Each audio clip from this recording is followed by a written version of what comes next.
Hello and welcome to Digital Marketing Musings. Each episode, we choose a different expert to discuss the latest and greatest in digital marketing.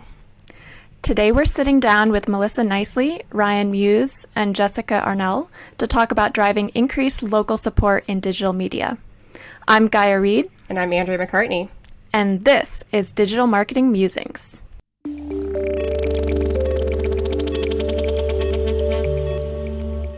Thanks for tuning into Digital Marketing Musings. Today, as consumers are getting vaccinated, gearing up to return to some semblance of normalcy over the summer, we're joined by Melissa Nicely, Ryan Muse, and Jessica Arnell, who are going to give us some insight into how marketers can best support from a local standpoint within digital marketing channels.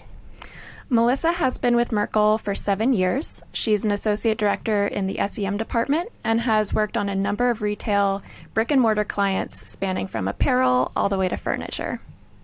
Ryan is an SEO manager at Merkle and has been with Merkle for almost 3 years, specializing in both organic and local search. Jess is a senior manager within the media services group at Merkle, leading strategy and planning initiatives across display and paid social, working with clients to test and learn to grow their business and hit their specific KPIs. Jess has been with Merkle for 5 years, working across verticals with a focus on luxury retail. Welcome to our show, Melissa, Ryan, and Jessica. Thanks for having us. Thank you. So at the time of this recording, over half of U.S. adults have received at least one COVID-19 vaccine. And we're seeing this is going to start preparing many people to start returning back to more pre-pandemic travel and offline consumption habits, particularly when it comes to visiting local restaurants, entertainment, shopping, and those sorts of things. While we are seeing these changing consumer behavior, we also wanted to add a disclaimer at the top of this episode that there are many variants to the COVID-19 virus, which have been affecting the U.S. and other countries. Some U.S. locales are going back into lockdown as a result, and the trends that we're discussing at a national level today may be different at the local level or may change at a national level heading into the summer.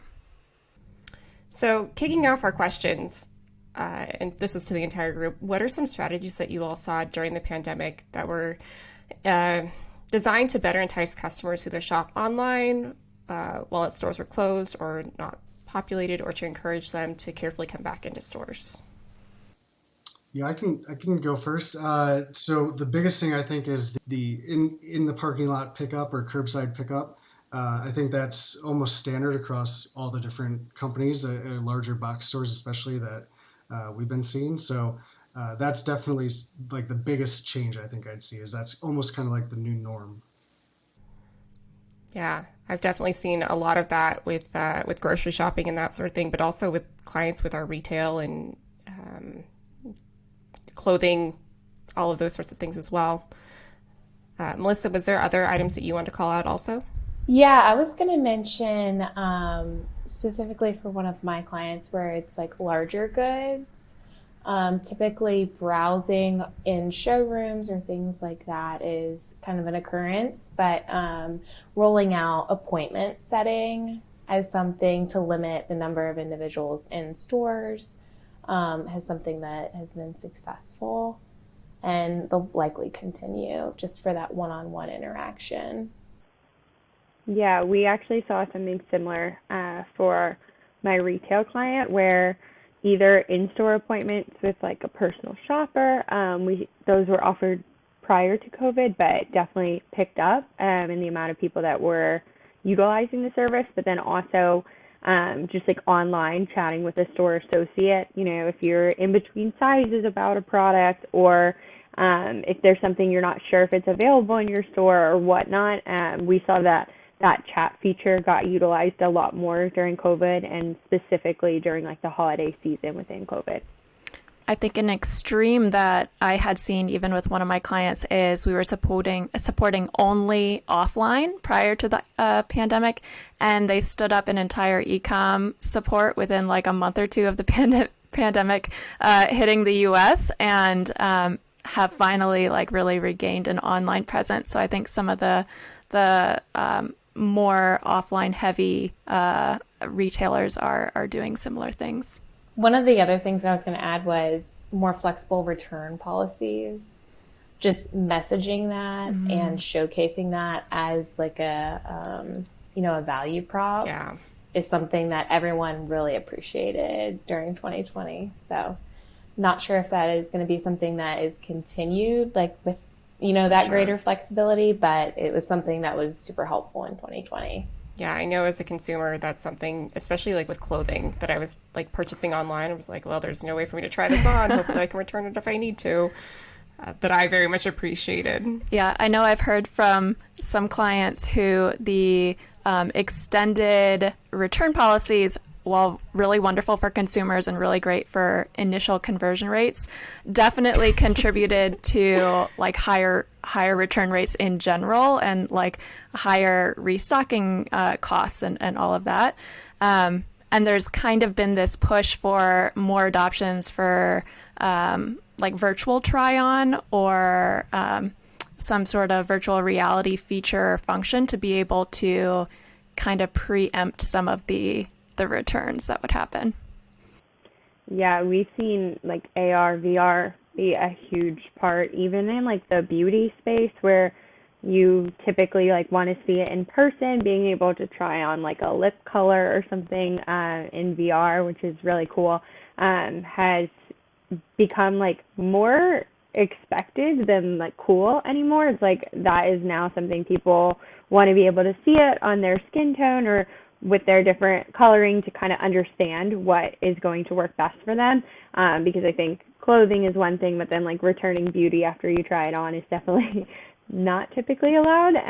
So that's definitely something we've seen take off as well. And just in general, like more of the in-store experience online. So a lot of like luxury retailers, a lot of the purpose of like going into stores, the experience, not just to buy something. It's not to check off something on your list and pick something up. It's more like to have the experience of being in the store. So wherever we can figure out how to do that via AR and VR, or even if it's just things that would normally be set up in store and really offered in store, bringing that to the online experience as well. And then, Ryan, I know we were talking offline, kind of prepping for this podcast. You have a client that's a home builder, and were telling me some interesting stuff they were doing as well. Yeah, so they are mainly doing virtual tours of their homes now, and that's one of their big promotions because a lot of the new home building, when usually before you could go in, go view it. Now it's obviously there's different regulations between what city, state, and everything else you're in, and so virtual tours are massive with this home building company that we deal with. There's also just generally such a high demand for houses. I've heard of so many of my friends who are trying to buy houses right now, and they're competing against people who are just buying houses like sight unseen and just like gutting them or redoing them, which is terrifying. But also I've heard of people even on my team at Merkle who have been doing all of those virtual appointments looking at apartments, like moving into them. So it definitely is becoming pretty commonplace.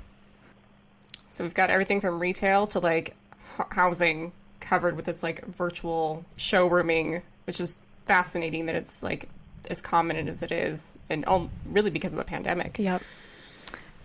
So as we're considering all of these things, what do you all think digital marketers should be thinking about for their online programs to make sure that they're able to fully support offline locations during this surge of demand or people going back in store? Yeah, I can kick it off in terms of the SEO side of things. So the first and foremost, is just making sure you have a local landing page on your website if you don't have one already. Also making sure that for each one of your businesses, if you do have a business in the different cities or states, just making sure that you have a local landing page for each one of those. It's good for just user experience and also good for Google My Business, which I'll touch on here in just a second. And also on those landing pages, just make sure that you include all the details of everything that your store is doing. So is there curbside pickup? Is there virtual tours? What you're doing in terms of like COVID specific and keeping you and the staff safe. Also, too, one thing too with those local landing pages, one little tip is that recent studies have actually shown using near me in the meta title tag has actually been increasing rankings. And personally, I just don't feel like enough businesses are taking advantage of this, but that's something to definitely look into for your meta title tags on your local landing pages for your website. And Ryan, can you, just pausing here, can you just describe what a title tag is and where it shows up in the SERP? Because I know not all of our listeners will be familiar with that. Sure. So when someone Googles a term and all the blue links that come up, that's going to be your meta title tag. So it's basically what is being displayed to users after someone does a Google search. Yep. And the next thing is just making sure that you have a Google My Business account set up. So Google My Business is free. It's a service provided by Google, and it's super easy and simple. And if you don't have one set up, you can go in and add your business name, your address, your phone number, your business description, pictures, basically everything about your business. And what Google does is uses that information. And when someone searches for, let's just say, your business, on the right-hand side of the search engine's results page, or as Andrea said earlier, the SERP. So if we refer to it as a SERP, it's just after someone makes a search, that's what the results page that shows up. And on the right-hand side, you'll notice when you search for a business that there's kind of like a local knowledge panel, and it has like the business name, the hours, the phone number, and there's also buttons that you can click on to make it super easy for the consumer. So the consumer can click on the website, directions, and it'll take you right into Google Maps, and it'll give the user directions right to your business. You can click to call, so it'll call directly from your computer or your phone or wherever you're searching from or the consumer searching from. So super important to get a Google My Business account set up if you don't, and it's very easy to set up, and there's tons of tutorials online about how to do that. Once you do have Google My Business set up, there's a couple different things that we can look at in terms of how to portray different messages about your business during COVID. So like, what are you guys doing to stay open? Is there certain regulations that you have to follow within your city or your state? For example, going back to that local home building company, one thing that we did is utilize the Google My Business descriptions. So what we did is used all of their previous descriptions, but we added 1 to 2 small sentences in front of their normal Google My Business description. And we just said that all their offices are currently still open, so there wasn't any confusion. Everything is still open, and that virtual tours are available, and you can also come in by appointment only. There is unfortunately no area in Google My Business to say that you're open by appointment only and removing hours. So if you do want an appointment by only, you have to keep your hours in there and just put it in, like basically using the Google My Business description. So utilize the GMB description and help portray any messages that you need to for your COVID stuff that's going on with your business. The next thing to utilize is Google Posts. So Google Posts is another feature inside Google My Business that you can basically post something that you use an image and then kind of like a short description about that image. And you can also have call to action buttons, so you can say call or visit this page or learn more. So definitely take advantage of Google Posts. Previously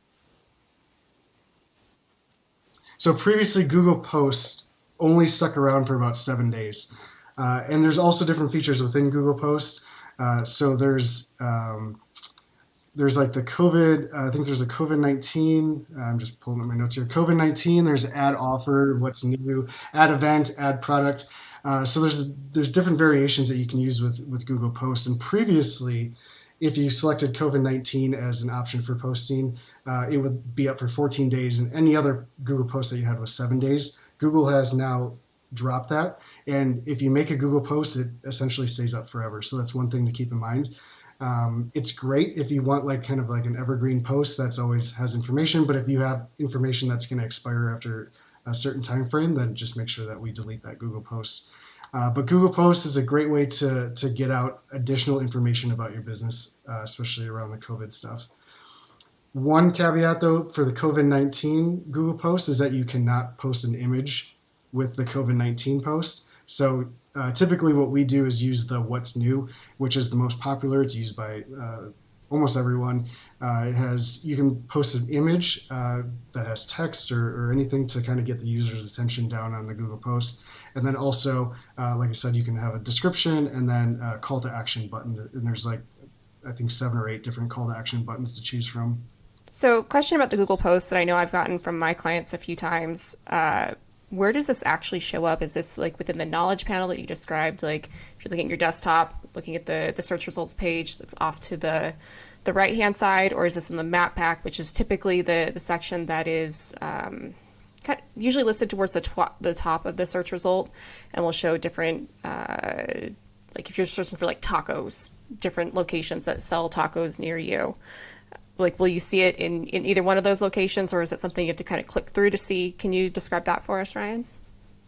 Yep, good question. And so the Google posts are going to be displayed in the knowledge panel, the local knowledge panel area towards the bottom of the knowledge panel, unfortunately. So there's no way to move things around within the knowledge panel, but unfortunately it's going to be kind of on the right-hand side in the SERP towards the bottom. But you will be able to utilize that image to kind of draw the user's attention down to that Google post. And that's kind of essentially what we did with our home building client as well. Put big text saying that we're open, and then all the stipulations of like the buy appointment.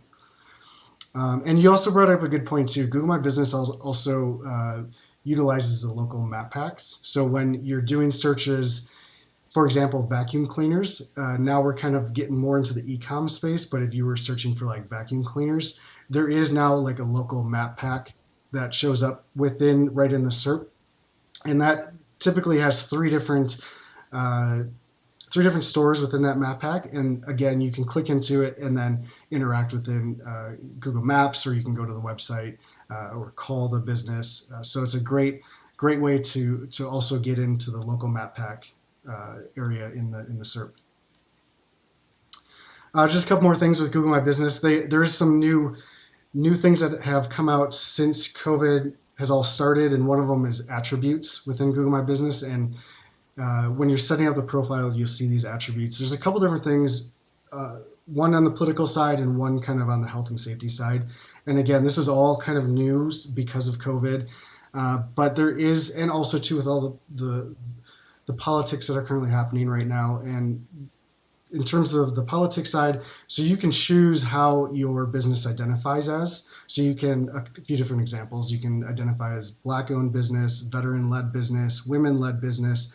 So there's a bunch of different attributes you can select from how you want to identify as, and it'll show up right in your local knowledge panel there.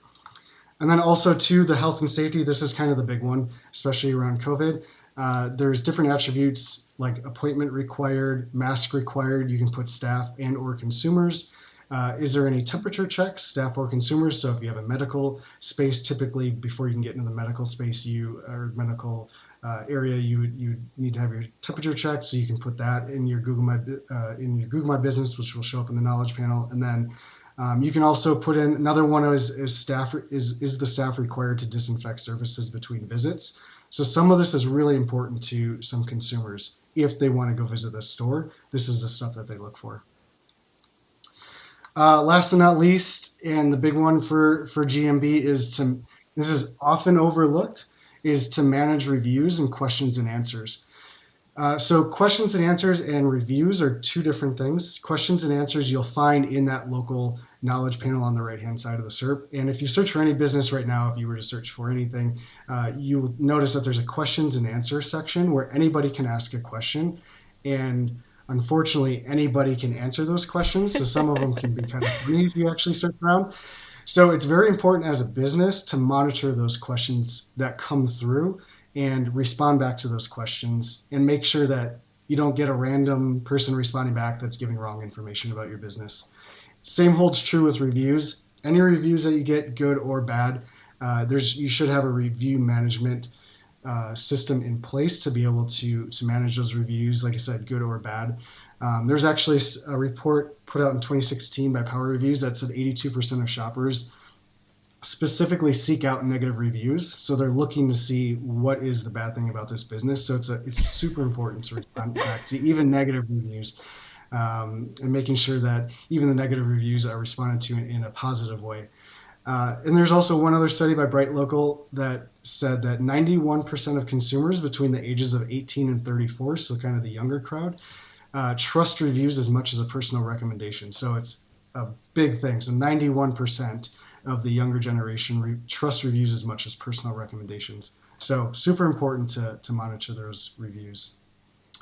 But I think that wraps up everything for Google My Business. So again, local landing page, and then set up your Google My Business within Google.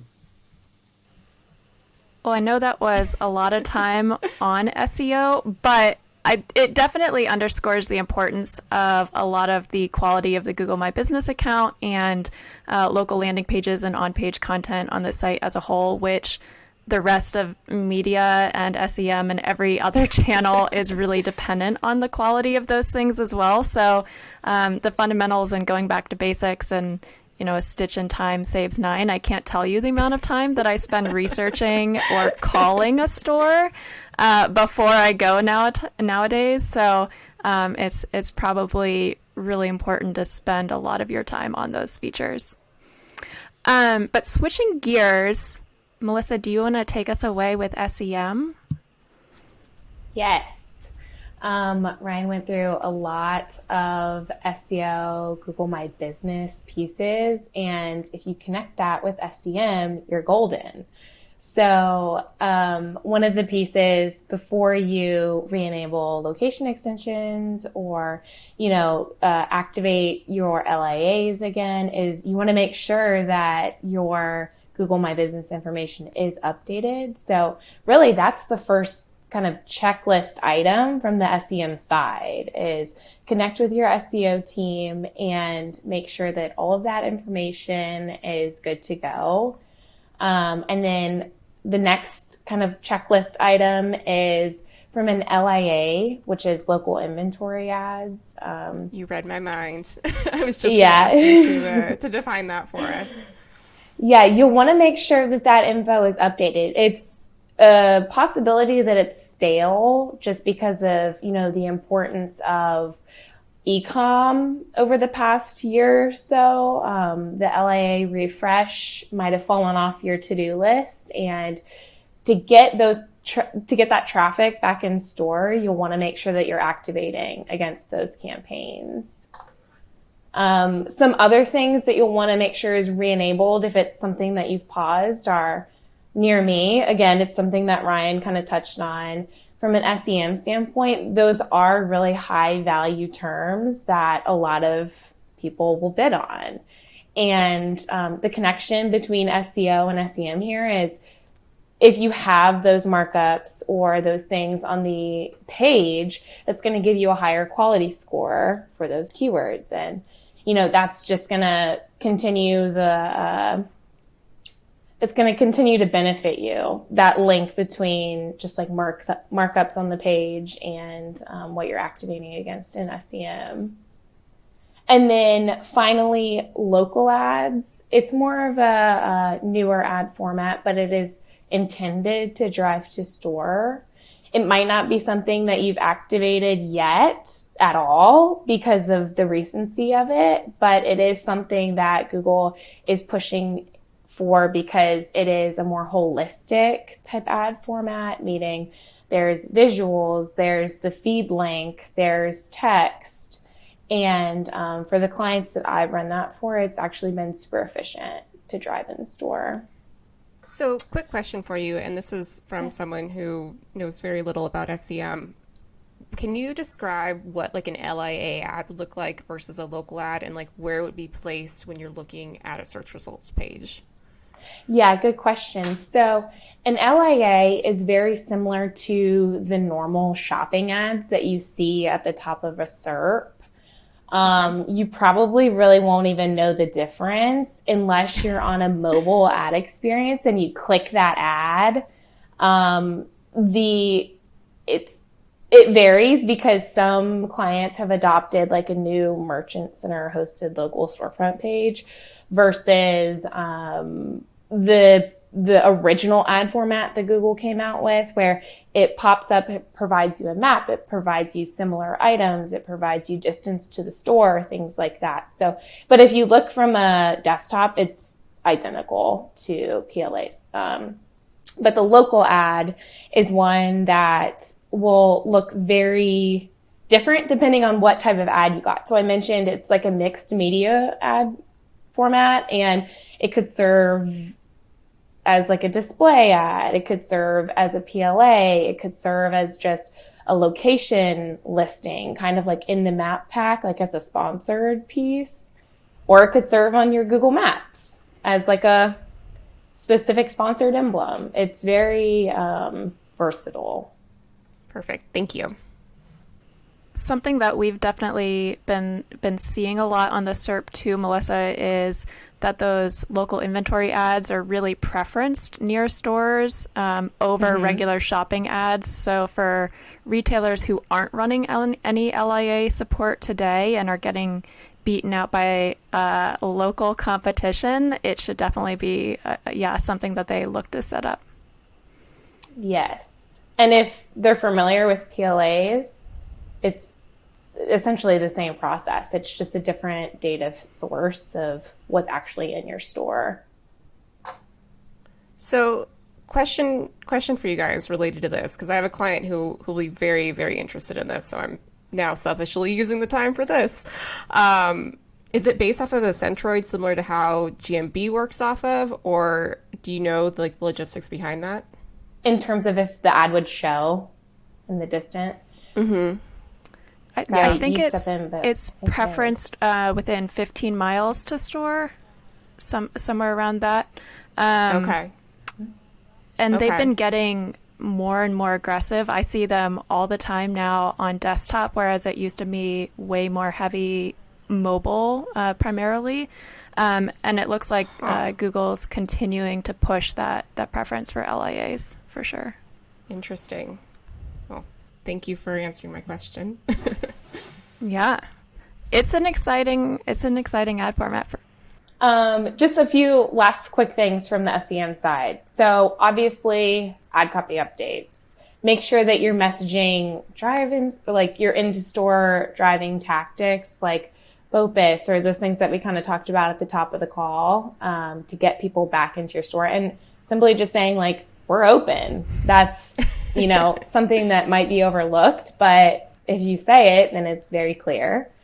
And then the last kind of nuance that might be interesting to watch this year is in 2020, everyone was at home and desktop became more of a device that people were using rather than like prior years where the desktop trend has come down a little bit and mobile was generally increasing.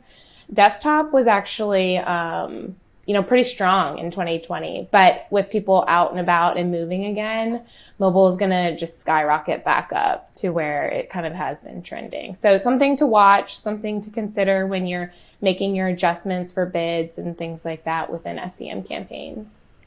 Yeah, that's a really great call out that has broader effects than just SEM for sure. I feel like the other channel leads would agree. Cool. So Jess, do you want to kick us off with media? Yeah, for sure. And I think some of this kind of ties back to what Melissa was saying. I think depending on the advertiser, local ads can be run by your display team or your search team. And like Melissa said, they are based on Google's algorithm, so they can appear all over as a display ad, as a search ad. So definitely having, just repeating what Ryan and Melissa both said, of having your businesses all set up correctly within Google Ads or any DSP that you're using so that you're able to run local campaigns on display. And then similarly on social, with our pals over on Facebook and Instagram, making sure that your businesses are set up correctly there.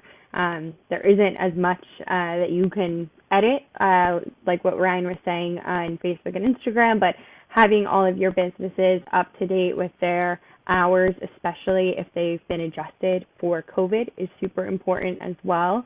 And then depending on the advertiser and the goals, there is a similar opportunity to utilize local feeds to show in-store product availability through remarketing as well as through dynamic prospecting, just to further personalize the user experience. And if you are in range of a nearby store, being able to show users what is relevant to them but also available near them has shown a lot of strength.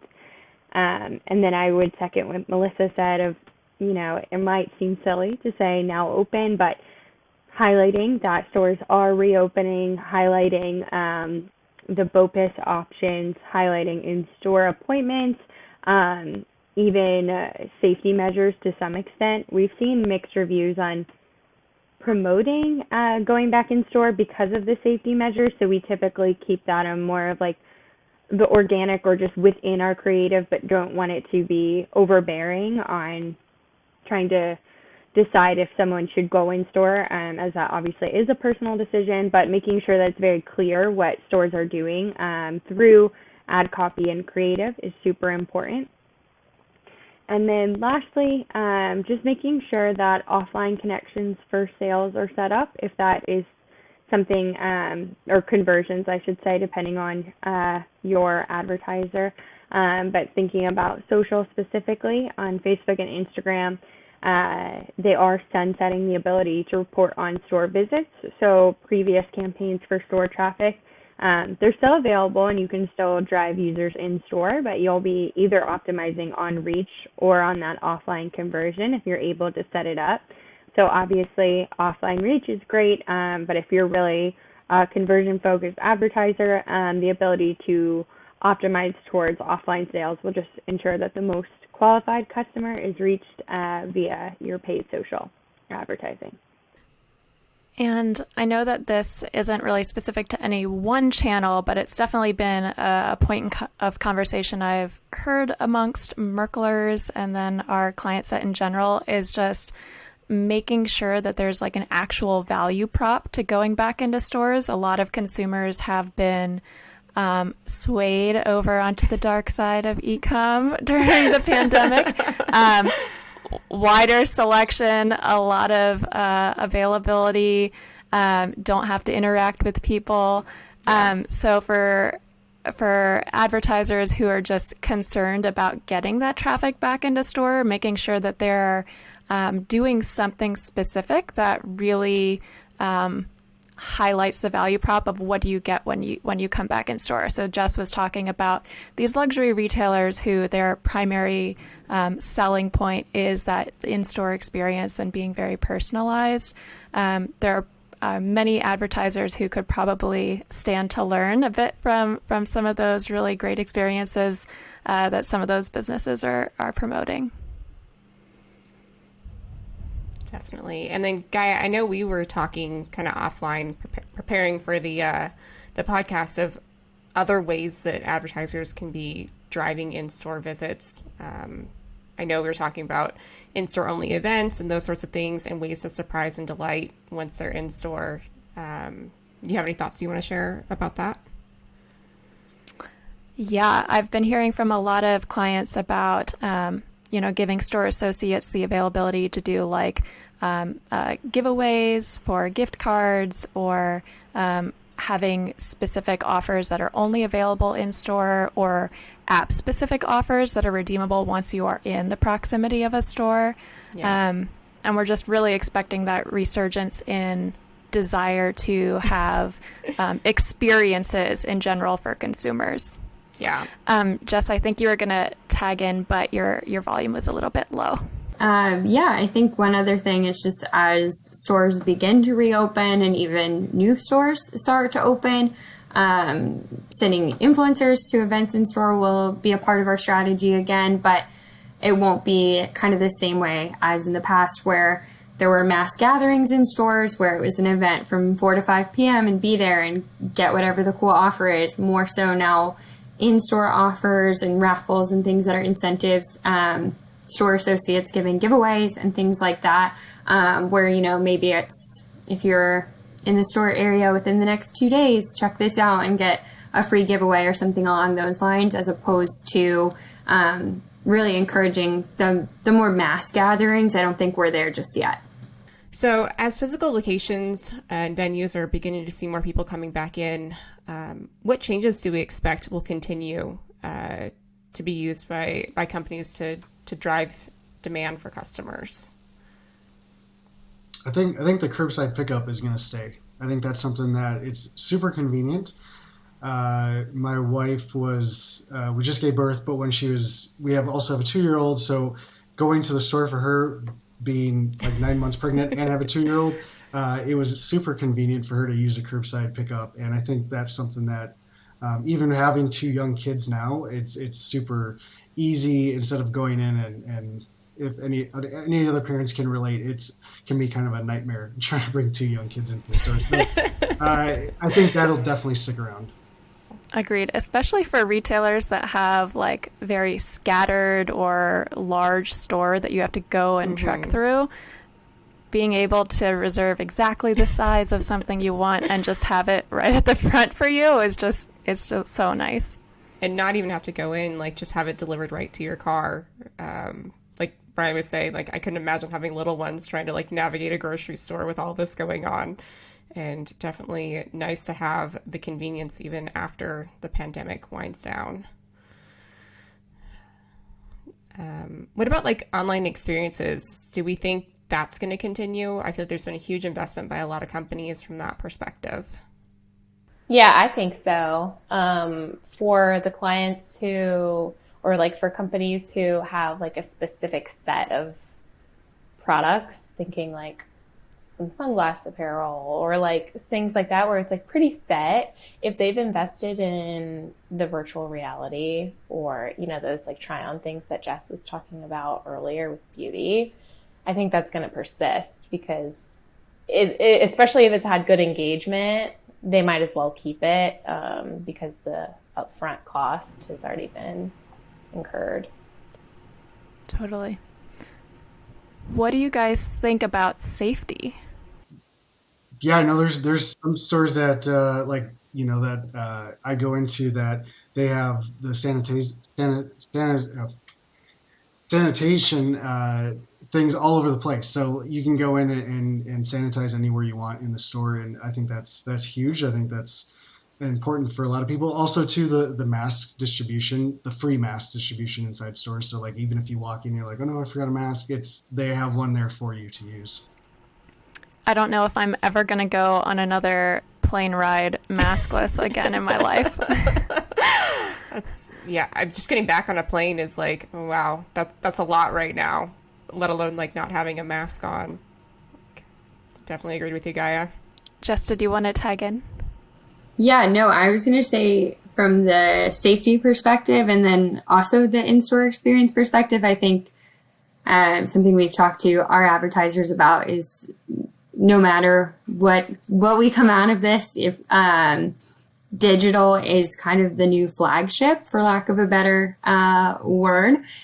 So I don't think the online experience is going away. I think the offline experience is now an addition to the online experience. And so how can you pair those two together? And obviously one of those things is what can you offer people when they come in store?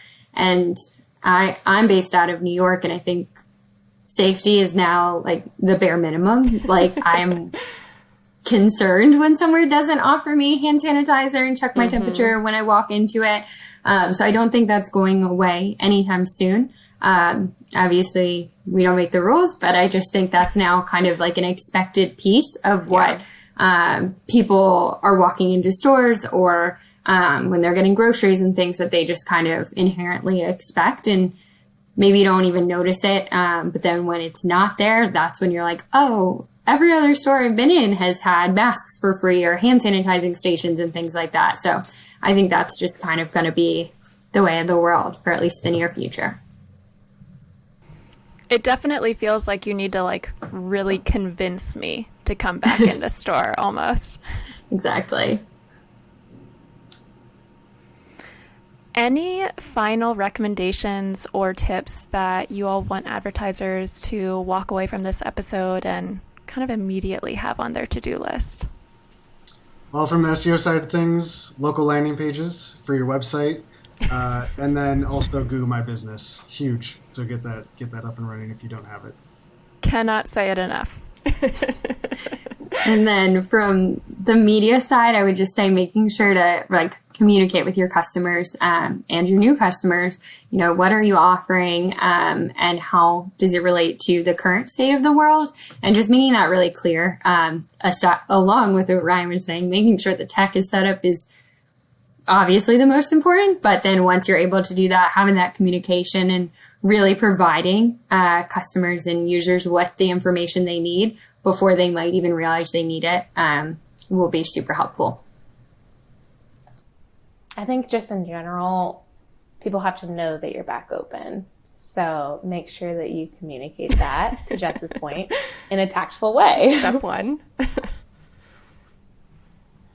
Cool. All right. Well, that's it for this episode of Digital Marketing Musings. Huge thanks to our guests, Melissa, Ryan, and Jessica, for joining us today. Thank you. Thanks for having us. Stay in touch and let us know what you want to hear about next by emailing us at digitalmarketingmusings@merkleinc.com. And if you haven't already, please be sure to hit that subscribe button and leave us a review. It definitely helps others find us. And if you enjoy our shows, please tell a friend about it. Until next time, I'm Andrea McCartney. And I'm Gaia Reed. Bye.